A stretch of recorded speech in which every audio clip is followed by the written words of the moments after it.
Chapitre 1, les groupes. Pour définir des groupes, on doit définir d'abord ce qu'on appelle loi de composition interne dans un ensemble E. Qu'est-ce que c'est une loi de composition interne dans un ensemble E? C'est tout simplement une application de E croix E dans E. L'image du couple XY par cette application est appelée le composé de X et de Y. Se donner une loi de composition interne dans E, c'est se donner une application de E étoile, de E croix E dans E. Et inversement, si on a une application de E croix E dans E, on a une loi de composition interne dans E. Exemple de loi de composition interne. Vous savez déjà que dans Z, il y a deux lois de composition interne avec lesquelles vous travaillez depuis longtemps. Il y a l'addition et la multiplication. Mais on peut définir d'autres lois de composition interne. Par exemple, ici, vous avez la loi de composition interne dans Z qui, au couple NM, on associe N au carré. C'est une application, donc c'est une loi de composition interne dans Z. Vous avez une deuxième loi, au couple NM, on associe N moins M. C'est une loi de composition interne dans Z. Si vous prenez R étoile, au couple XY, on associe X sur Y, c'est une application, elle est bien définie, et donc c'est une loi de composition interne dans R étoile. Vous avez un contre-exemple, étoile, cette fois-ci au lieu de prendre R étoile, je prends R, au couple XY, j'associe X sur Y.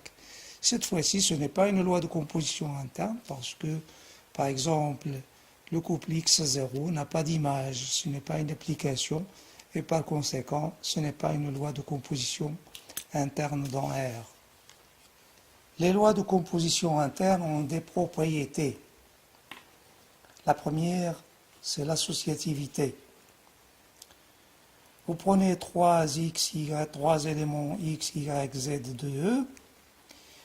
Alors, vous prenez l'image de X, Y, c'est le composé de Y, Z, plutôt avec le composé de Y et de Z par la loi de composition interne étoile.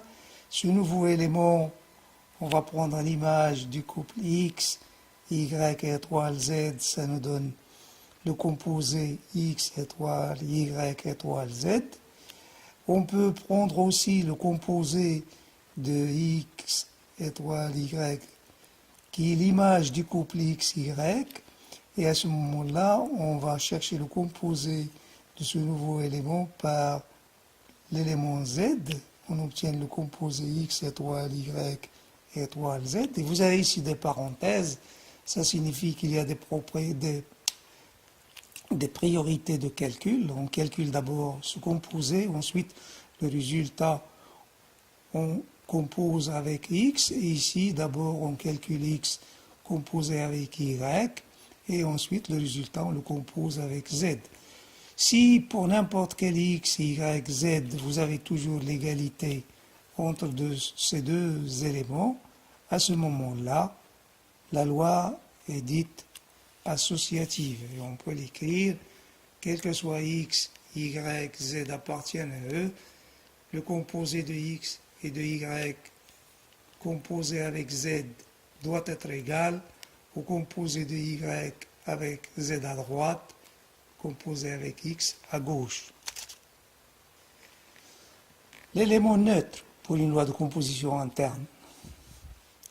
Un élément E de l'ensemble E est un élément neutre si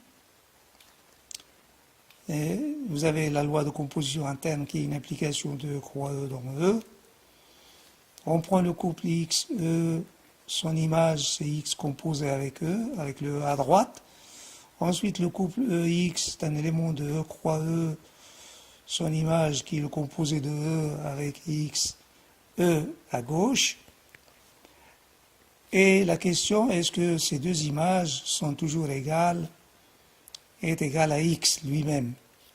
Si c'est le cas, à ce moment-là, on dit que E est un élément neutre. Hein? Si cette image est toujours égale à X, et celle-ci toujours égale à X, à ce moment-là, E est un élément neutre.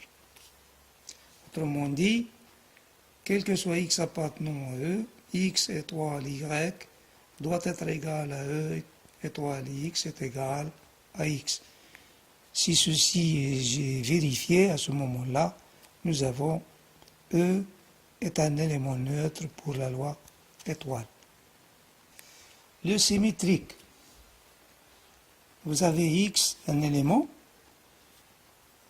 de E, X', un élément de E, X' est dit le symétrique de X si vous prenez le couple X, X', son image par la loi étoile qui est en principe une application de E croix E dans E.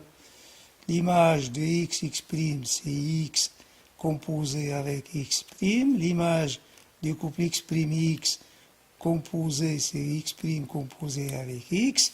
Et la question, est-ce qu'on a toujours égalité entre ces deux éléments d'abord, et ensuite, est-ce que le composé ici est égal à l'élément neutre de la loi étoile? Alors, si c'est toujours vrai, à ce moment-là, on dira que X' est le symétrique de X par rapport à la loi étoile. Alors, je vous fais remarquer tout de suite que pour parler du symétrique, on est obligé d'avoir d'abord un élément neutre. S'il n'y a pas d'élément neutre, on ne peut pas parler de symétrique. Commutativité, quand est-ce qu'une loi est commutative? Alors, on rappelle toujours qu'une loi de composition interne dans E est une application de E croix E dans E. On prend le couple X, Y, son image par la loi interne si X étoile Y. On prend le couple Y, X, son image par la loi étoile c'est Y étoile X. Est-ce que c'est toujours égal? Si c'est vrai, pour n'importe quel X et pour n'importe quel Y, à ce moment-là, la loi étoile est dite commutative.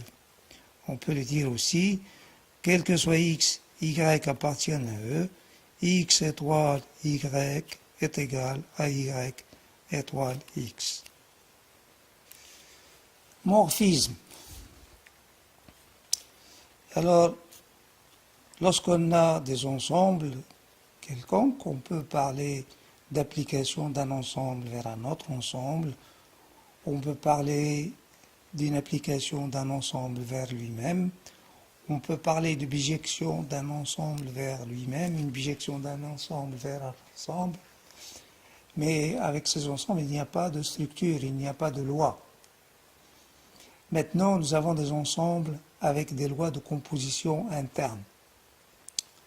Alors, on peut se poser la question, les applications entre les ensembles munis de chacun d'une loi de composition interne, est-ce qu'on peut les distinguer les unes par rapport aux autres?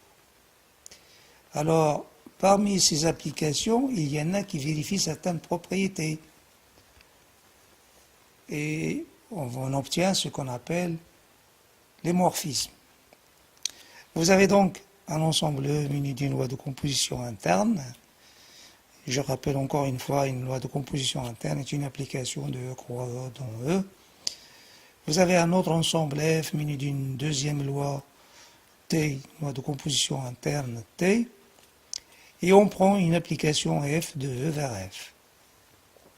Si cette application vérifie la propriété suivante, qui est quel que soit X, Y appartiennent à E, l'image du composé par étoile de X et de Y est égale au composé par T des images, F de X et F de Y, à ce moment-là, on dira que F est un homomorphisme de E vers F. E est un homomorphisme, plutôt F est un homomorphisme de E vers F. Encore une fois, qu'est-ce que c'est qu'un homomorphisme de E vers F? C'est une application de E vers F qui vérifie pour n'importe quel X et n'importe quel Y appartiennent à E, l'image du composé de X et de Y avec la loi étoile est égale au composé des images de X par F et de Y par F avec la loi T qui est définie dans F. L'homomorphisme F est dit un isomorphisme si c'est un homomorphisme, encore une fois, et de plus, il est bijectif. Alors, ça peut ne pas exister d'isomorphisme, hein, ce n'est pas obligatoire. Hein. Peut-être qu'il n'y a pas d'isomorphisme, mais lorsque il y a des homomorphismes qui sont bijectifs, à ce moment-là, on les appelle des isomorphismes. Ensuite, lorsque le homomorphisme est un homomorphisme de E vers E, c'est-à-dire l'ensemble de départ égale l'ensemble d'arrivée, à ce moment-là, on dit qu'on a un endomorphisme. Un endomorphisme de E. On a un endomorphisme de E.